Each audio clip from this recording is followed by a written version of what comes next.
გამარჯობა მეგობრებო. დღევანდელი ვიდეოს თემა არის ვაშლის ძმარი. ჩვენ ახლა იანვარი გვაქვს 2026 წლის და წელიწადის ამ დროს ძალიან დიდი მნიშვნელობა აქვს ჩვენი ფიზიკური ჯანმრთელობისათვის ზრუნვას. ჩვენი ფსიქიკური და ფიზიკური ჯანმრთელობა ერთიანია და აქედან გამომდინარე ჩვენს ფსიქიკაზეც ვზრუნავთ ამით. გაზაფხულისათვის გვჭირდება, რომ ჩვენ სხეულს მომზადებით ფიზიკური აქტივობით და ჯანსაღი კვებით, ასევე დამატებითი საშუალებებით ჩვენს ორგანიზმს დავეხმაროთ. მე ვარ მომხრე, რომ მხოლოდ ნატურალური, ეკოლოგიური დამატებითი საშუალებები გამოვიყენოთ. და ჩვენს ცხოვრებაში, ჩვენს ოჯახში ძალიან დიდი როლი უჭირავს ვაშლის ძმარს.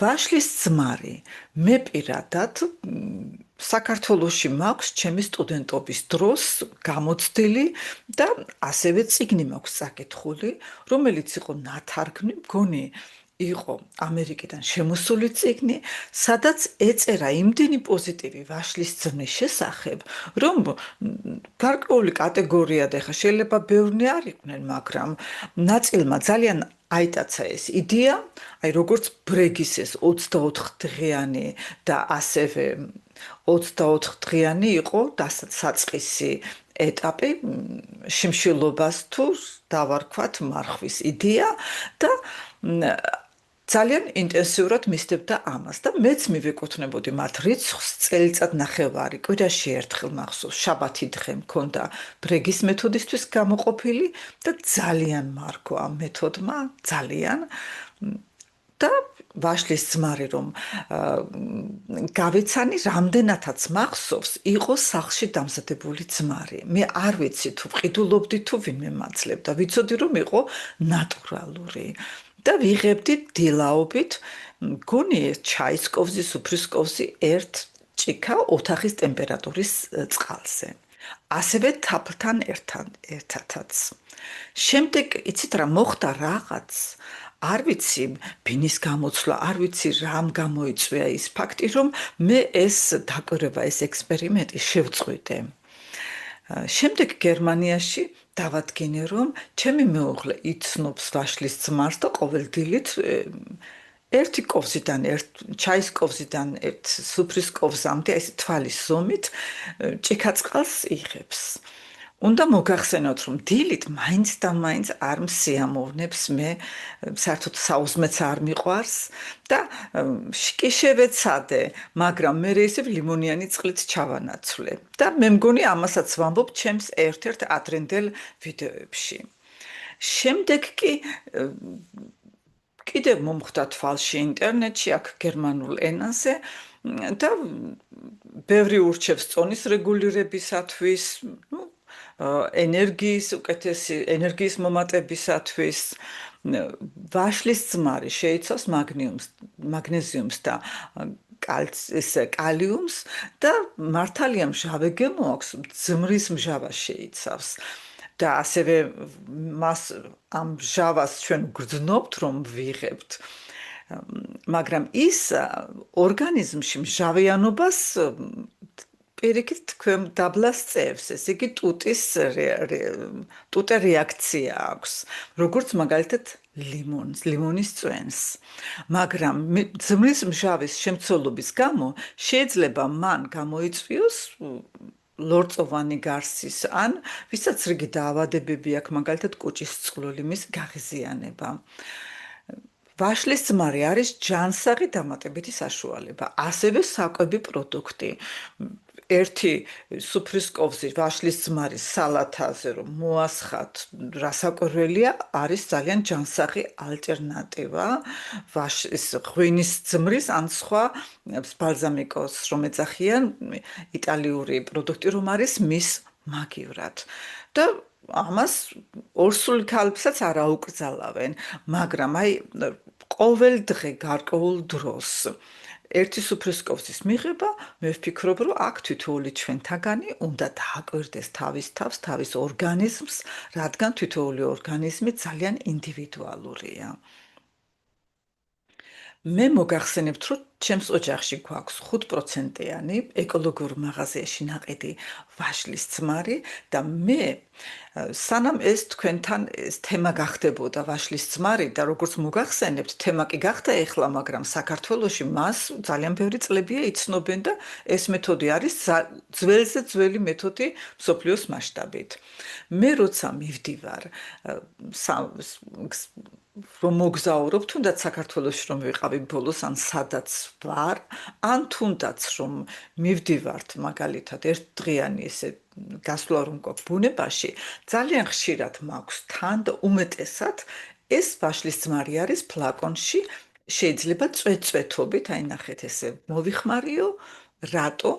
ძალიან კარგია კანისთვის, თქვათ მწერის ნაკბენის შედეგად ქავილის და სიწითლის დასაწყნარებლად. ასევე აბაზანაში მაქვს წყალში ადუღებული, ანადუღარ წყალში განზავებული, აი დაახლოებით ერთი ჩაის კოვზი, ესე ვარაუდით, ესე ურევ და რისთვის თქვათ მსუბუქი გაწმენდისათვის, ზედაპირების მსუბუქი გაწმენდისათვის აბაზანაში, ასევე თმაზეც, თმის დასარბილებლად ძალიან კარგია და კანისთვის არის ასევე კარგი.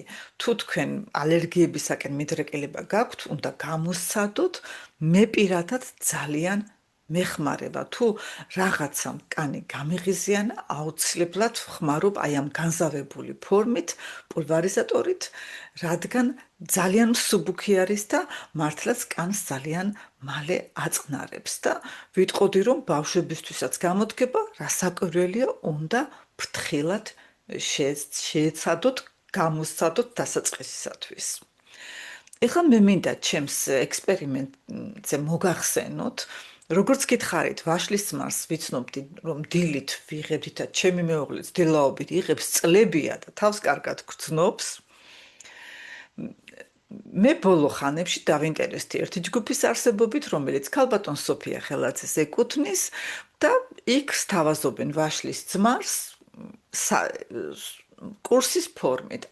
არის მგონი 10-12 კურსი და კურსის შინაარსი არის შემდეგი, რომ იღებ საღამოთი, წყალს ადუღებ, ოდნავ შეაგრილებ, რომ თბილი დარჩეს, ერთი სუფრის კვს ვაშლის ძმას უმატებ და ნელ-ნელა თბილს სვამ. კვებიდან 1 საათის შემდეგ ან შემდგომ, მაგრამ სუმცირე 1 საათი უნდა იყოს გასული. მერე რასაკვირველია, აღარ იკვებები და 1 საათი წყალსაც არ სვამ. ვიფიქრე, ძალიან საინტერესოა, ვერანაირი რისკები ვერ დავინახე და დამაინტერესა შემედარებინა რა განსხვავებაა დილით რომ იღებ იმ ფორმით, მე როგორც ვიცნობდი და რომ ვიღებ იმ ფორმით, როგორც ურჩევენ ამ ჯგუფში. ორი კურსი ჩავათავე და იცით ძალიან საინტერესო გამოცდილება გამომივიდა. ჯერ უნდა ვთქვა, რომ პირველი მეთოდით მე ესე დიდხანს არ გამომიცდია. დაახლოებით 1 თვე ვიღებდი და მე მახსოვს, რომ რამე განსაკუთრებული მაშინ ვერ შევამჩნიე და ალბათ ამიტომაც იულად ჩავეხსენი ამ. თან იცით ახალგაზრდა ვიყავი, არც არაფერი მაწუხებ და ეს უბრალოდ მე მქონდა დიდი სურვილი, რომ ჩემი ჯანმრთელობა გამეუმჯობესებინა, ეს თემა იყო ჩემთვის ყოველთვის მნიშვნელოვანი. და ეხლა აი ამდენი წლების შემდეგ რომ ვადარებ, რა მომცა აი ამ ორმა კურსმა, ესე იგი ფაქტიურად 3 თვეა დაახლოებით. ჯერ უნდა ხაზი გაუსვა, რომ აუცილებლად ვაშლის ძმას განზავებული ფორმით ჩაის კოვზია თუ სუფრის კოვზია აუცილებლად ჩხირით. ხის ან აი ამ მეტალის ჩხირით, მე ვფიქრობ, რომ პლასმასის ჩხირი ჯობია, სხვა ბამბუკის ჩხირი გამოიყენოთ მაგალითად და არავითარ შემთხვევაში პლასმასის ჩხირი განმეორებით არ იხმაროთ. მე ასე გირჩევდით. ჯერ საკვების შემდეგ, აი 1 საათი რომ გავა, თუ მაშინვე მივიღე ეს ძმარი და უნდა ვთქვა რომ მე ჩაისკოვს სუფრისკოვსი ჩამოვიყვანე ჩაისკოვზე რამდენიც მოვინდომე ცოტა გამეზარდა დოზა რაღაცნაირად არ მომიხდა მე მჟავა და რადგანაც მე ჩემი სხეულის იმპულსებს ძალიან დიდ ყურადღებას ვაქცევ აი ჩაისკოვსითაც კმაყოფილი ვარ თუ ხანდახან დამავიწყდებოდა და 6 საათზე ვახშამი და შემდეგ 10 ან 9 ან 10 საათზე, ესე იგი 3-4 საათის შემდეგ მიმიღია და ვგრძნობდი რომ ეს არ არის კარგი, უნდა საათნახევრის შემდეგ მივიღო და პირველი კვირა მქონდა ესეთი ეს უცნაური შეგრძნება კუჭის არეში, რომელიც მე არასდროს მანამდე არ მქონია და მივხვდი რომ ეს იყო, რასაც როგორც ხსნიან, ეს სიმჟავის გამო გაღიზიანება, ძმნის მჟავის გამო გაღიზიანება, რაღაც ის მსუბუქი არასასიამოვნო წვის შეგრძნება, მაგრამ 3-4 დღის შემდეგ გამიარა და აღარ შეუწუხები ვარ. დადებითი კი არის ის რომ მაქვს საკმაოდ მეტი ენერგია ვიდრე მქონდა, მე დაბალი ენერგიის ადამიანი ვარ და მომიხდა. ასევე ვატყობ რომ ძალიან აჩქარებს როგორც საკვების მონელებას, ასევე ნივთიერებათა ცვლას, ასევე კანისთვის არის კარგი. იცით მე კმაყოფილი ვარ.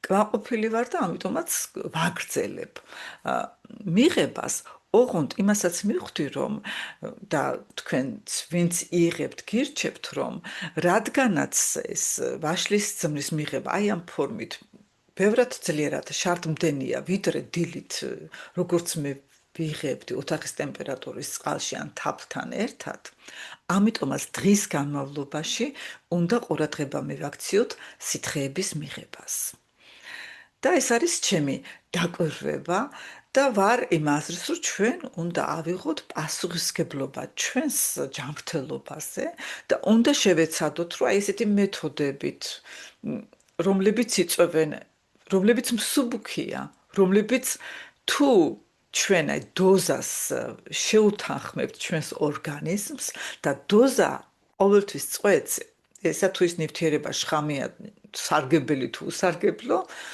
აი ვფიქრობ, რომ უნდა დავეხმაროთ ჩვენს ორგანიზმს დეტოქსიკაციაში, ნივთიერებათა ცვლის გაუმჯობესებაში, ეს ძალიან მაგარი რაღაცა არის, ფაქტიურად რისკის გარეშე. უნდა მოგახსენოთ, რომ ჯგუფში ვაკვირდები და ძალიან ბევრი პოზიტიური შედეგი დავინახე, რაც ჩემთვის ძალიან სასიამოვნოა, იმიტომ რომ რაც მეტი ადამიანი ნახავს სარგებელს, ასეთი ხელმისაწვდომი საშუალებით ეს ხომ აი ძალიან ყველას უნდა გვიხაროდეს. მაგრამ არიან ადამიანები, რომლებიც წერენ, რომ მოიმატეს მაგალითად 10 კილო. აი ორი კურსი გააკეთეს 10 კილო მოიმატეს. და იცით, მე ვფიქრობ, რომ ეს არის უკვე პირადი პასუხისმგებლობა. ვაშლის ძმარი აქ აი გერმანიაში და ყველგან ითვლება როგორც მადის დასარეგულირებელი საშუალება. იქ მადა მოგვიმატაო, იცით, ახლა მადა შეიძლება გარკვეულ პერიოდში მოემატოს ადამიანს სულ სხვა მიზეზების გამო, მადის მომატების ერთ-ერთი მიზეზი არის ასევე შინაგანი ტიპის მიხედვით, შინაგანი ფორიაქი, შინაგანი დაძაბულობა, შინაგანი დეფიციტის შეგრძნება, როცა ჩვენ ორგანიზმი გვთხოვს რაღაცა სისავსის ცდარად, რასაკვირველია, ამ დეფიციტის სისავსით ჩანაცვლებას და ამ დროს მივდივართ მაცივრისაკენ. მე ვფიქრობ, რომ პასუხისმგებლიან ადამიანს უნდა ქონდეს შემუშავებული ჩვევა, რომ საღამოთი 6-7 საათის შემდეგ უკვე საკვები რომ არ მიიღოს და აღარ ვამბობ ისეთ საკვებს, რომელიც იწვევს მომატებას, რომელიც ნახშირწყლებით, ცომეულობით, ტკბილეულით არის დატვირთული. და მე აი ამ ხო ძალიან საინტერესო არის ის, რომ მე ამ ვაშლის ძმრის მიღების შემდეგ 1.5 კილოთი მსუბუქი გავხდი, მე წონის პრობლემა მართალია არ მქონდა, მაგრამ იცით, აი ამ წელიწადის აი ამ პერიოდში აქ კექსებსაც ვაცხობთ და ნუ უფრო მეტ ტკბილეულს მოიხმარ ვიდრე წლის განმავლობაში. და ყოველთვის ამ 1.5 კილოს ვიმატებდი ხოლმე და აი ახლა ფაქტიურად 1.5 კილოთი ნაკლები ვარ ვიდრე წარმომედგინა. და არაფერი არ შემეცვლია, როგორც თქვი, პირიქით აი ამ პერიოდში უფრო კალორიულ საკვების მიღება მომიწია. მე ვფიქრობ, რომ მარტო ერთი დანამატის, ჯანმრთელი დანამატის მიღება არ გამოდის, ეს ყველაფერი უნდა ჩვენ ჩავთვალოთ როგორც პროგრამის ერთი ნაწილი, ჩვენ უნდა აუცილებლად მივაქციოთ ყურადღება, რომ დილით ენერგია მივიღოთ ფსიქოლოგიურად, მაგალითად პატარა მედიტაციის მოსმენით და ბევრს აქვს უკვე ასეთი მედიტაციები ჩემსას, რომელიც წლების წინ მაქვს ჩაწერილი, მართალია მე არაპროფესიონალი ვარ ამ სფეროში, მაგრამ ტექსტი არის ძალიან ცნობილი ლუიზელ ჰეის მედიტაციის შემოკლებული ვარიანტი და ძალიან კარგი ტექსტი აქვს. და ტანის მშრალი დაზელვით. საკუთარი თავისათვის იმის გახსენებით, რომ ჩვენ ვართ ამ დედამიწაზე, რომ ჩვენ უპირველესად ჩვენ თავს კარგად მოვუაროთ, კარგად მივხედოთ, ჩვენს ჯანმრთელობას მივხედოთ, რათა არ ვიყოთ სამედიცინო სისტემაზე ძლიერად დამოკიდებული და რასაკვირველია, დღის განმავლობაში კვების შორის უნდა იყოს საკმაოდ 4-5 საათი უნდა იყოს სუმცირე ფაზა, როცა ჩვენ არაფერს არ ვიღებთ, რათა ჩვენი საჭმლის მონელების სისტემა დავასვენოთ. და საღამოთი ყოველთვის უნდა შევეცადოთ, რომ ის დაძაბულობა, ის თუნდაც ნეგატივი, ან ის დაღლილობა, რომელიც ავკრიფეთ, რომ აი მოვაშვათ, ჩვენი ორგანიზმის მოშვება ვისწავლოთ, რათა ეს დაძაბულობა ძილში არ წავიყოლიოთ. და ბევრი ადამიანი აი ამ დაძაბულობას, ასე ვთქვათ, ყლაპავს და აი ამ დაძაბულობას ინახავს სხეულის სხვადასხვა ნაწილში და აქედან გამომდინარე, როცა ეს დაძაბულობა საგან გათავისუფლება უჭირს ორგანიზმს და ეს გროვდება, ესეც იწვევს უქეიფობას და რასაკვირველია, აძლიერებს ჩვენ სხეულში პათოლოგიურ პროცესებს. და ამიტომაც 2026 წელი გისურვებთ, რომ იყოს თქვენი თქვენ ჯანმრთელობაზე პასუხისმგებლობის აღების აი ძალიან წარმატებული წელი, რადგან ამით აი ამ თუ ჩვენზე არ ავიღეთ პასუხისმგებლობა, აბა რაზე? და ვიყოთ კარგი მაგალითები ჩვენი შვილებისათვის, სხვებისათვის, რათა გავჯანსახდეთ, რათა კონდეს მეტი ხალისი, მეტი ენერგია და მე აი ამ პატარა ვიდეოთი მინდა რომ ეს წაგახალისოთ, როგორც ჩემ თავს ვახალისებ ხოლმე, როცა თქვათ რაღაც კარგ ჩვეულებას მივატოვებ და მე მინდა უკან დაუბრუნდე და ვიხსენებ, რომ აი რა კარგი იყო ამას რომ ვაკეთებდი, აი ასევე ეს არის ჩემი დიდი სურვილი, რომ თქვენ მეტი მოტივაცია იგრძნოთ, იმიტომ რომ აი ამ სფეროში არ არსებობს მეტი, რაც ჩვენი სხეული, ჩვენი ფსიქიკა ძალიან გვიფასებს ჩვენს სხეულზე, ჩვენს ზრუნვას. და გისურვებთ, რომ ვიზრუნოთ ჩვენს სხეულზე და ამით ვასიამოვნოთ ჩვენს ფსიქიკას. დიდი მადლობა, კარგად ბრძანდებოდეთ.